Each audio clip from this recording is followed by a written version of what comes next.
Welcome to the bucket list. Have you been thinking about doing your own personalised gift cards, or maybe doing some papercraft? Maybe you've been thinking about for a few months or maybe even years. That's something I'd really love to do. That would be so much fun. Well, wait no longer. Today is the day, because we have with us Michelle Brown, Creative Director from Picture to Page and Beyond. Now, Michelle is passionate about sharing her expertise and her knowledge to allow you to express your creativity. It's time to release your inner artist. Welcome, Michelle. Excellent, Carol. Thank you so much for having me. I'm so excited to be here. Now, look at this beautiful, colourful lady here. She's obviously the epitome of creativity. Now, Michelle, how did you get into all this papercraft and mixed media? Well, I've been doing it for a long time, and I must disclose I'm not quite over 50 yet, but I do identify as over 50, so hopefully that allows me to be here. So my father was a printer and always had paper around the house, so we were always making cards and books. And also my mother was very creative. I come from a long line of sewers and dressmakers and knitters, and my mother was one who always learned a new skill every couple of years. So remember back in the 80s and 90s, she did applique and hobby techs, and then one day she went to a card making class and I went along as well, and I guess from then on I was hooked. And then I found as I finished high school and into my university days, it was something to do that wasn't work and wasn't study. So it was a way of being creative, making cards to share with friends and family. And once I started making cards, I then discovered the world of rubber stamping, because I felt, and I still do feel, like I really can't draw. And that's quite common a lot among people. So the great thing about card making and stamping is that you don't need to be able to draw. You can use other people's drawings and images to create your own cards, and then you can colour them in and make cards. And from there, I really, as the internet became more popular, got an understanding of what other people were doing and really expanded card making into more mixed media and art journaling. So I believe most people that do papercraft are over 50, with the exception of yourself. So who exactly is doing craft, and what are they doing? Yeah, well, you will find crafters everywhere. So most people do know someone who might knit or sew. And I guess what we specialise in is what we call papercraft. So it's card making, it might be scrapbooking or art journaling. And we find that, again, it's a wide range of people, mostly women and a lot over 50 and 60. Quite a few may do it to preserve family memories, or they might themselves have a chronic illness or be a carer for someone. And we find it's just a great way to have a hobby that's for you, that you do at home, and particularly during the last 12 months, it's been something that we can know that we can do, that we can keep ourselves happy, keep ourselves occupied, and it becomes almost a therapy in itself. Okay, well, this is a whole new area for me, because I don't do crafts or anything like that, but I have been a knitter and a sewer in a past life. So what sort of things do people make? What do they do? So I've got some examples here. So if we look at something like this, we've got a lovely little card here, which was made by one of our crafters. And so we can see here that we've got a few different layers of paper. We've got some stamping, and you can see, if I put it down the side, you can see that these actually sit up a little bit. So that's one made by Chris, and it's a way of making cards. Now this has been a thank you card. Of course, birthday cards are really popular, Christmas cards. Here's another one, and this goes to show that just by using some simple collage techniques, that you can make really beautiful cards as well. So this one's been made by my friend Wendy, who we'll get to meet later today. And she's collaged some flower cards. She's used a little sentiment and some pretty coloured papers. So you don't need to be thinking about if you can draw or if you can colour. There's just so many ways that you can create beautiful little gifts with just some simple techniques by basically cutting and pasting. And hopefully most of us mastered that early on. But if not, it's a chance to rediscover all those things as well. And here we have Heidi, who is an avid crafter. She's been doing it for 25 years, and yes, she is just over 50. Hi Heidi, welcome to the show. Hello Carol, thanks for having me.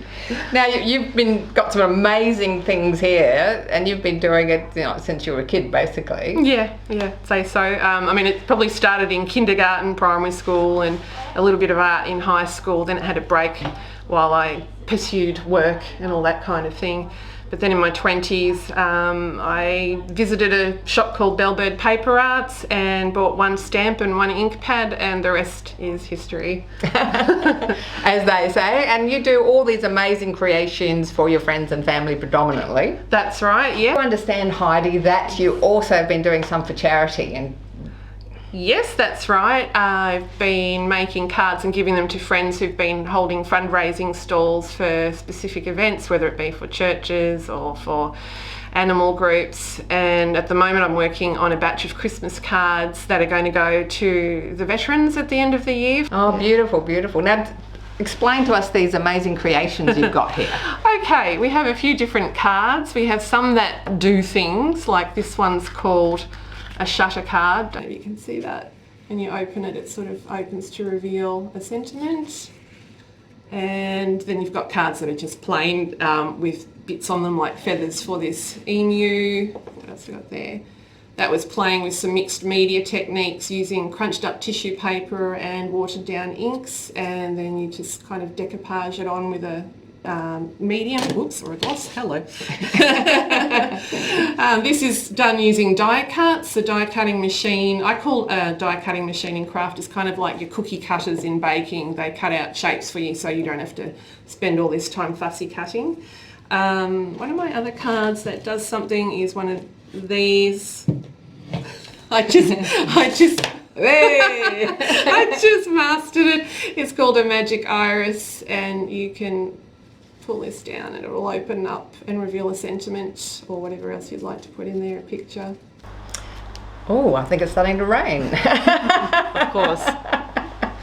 Now, this is not good news if you're running craft shows around Victoria when it starts to rain. That's okay. All of our craft shows are indoors, so rain, hail or shine, we will be there.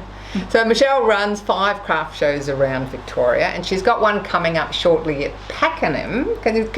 What do people do when they go to a craft show? At a craft show, well, we gather together some of our best retailers and bring them all together in one place. So yes, in May we'll be in Cardinia Cultural Centre in Pakenham, where you can come along, and for a small entry fee you get everyone in one place, and they will offer classes, so you can come and do a class, or you can watch demonstrations, and of course you can buy all your craft supplies, you can see them in real life, and you can take them straight home. You don't need to wait for the post.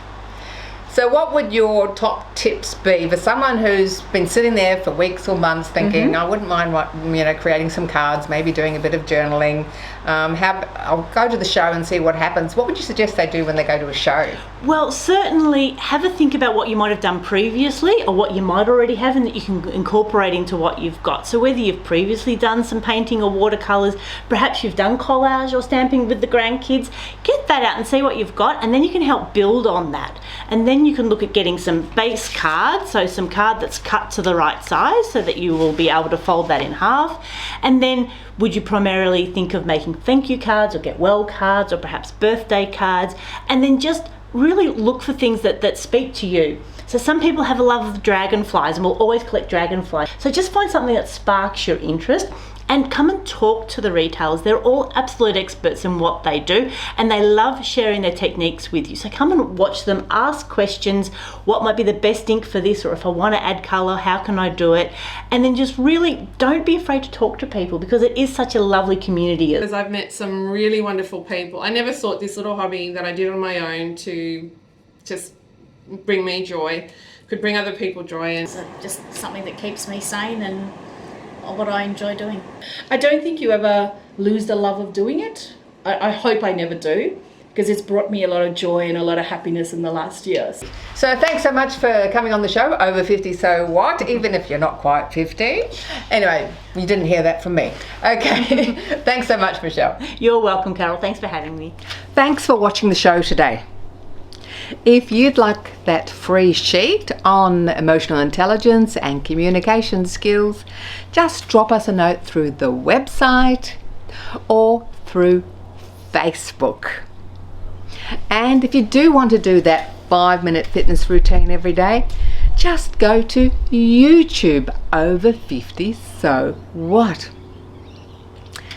If you'd like more information on From Picture to Page Papercraft shows, again, just go to our website, carolahalloran.com, or drop us a note through Facebook. And please join our Facebook group so that you don't miss out on any episodes. To recap our tips from John today, instead of saying to someone, "Do you understand what I'm saying?" why not try, "How does that sound to you?" or "What's your take on that?" or "How do you see that happening?" Be active, stay connected. I'm Carol, and this was Over 50. So what?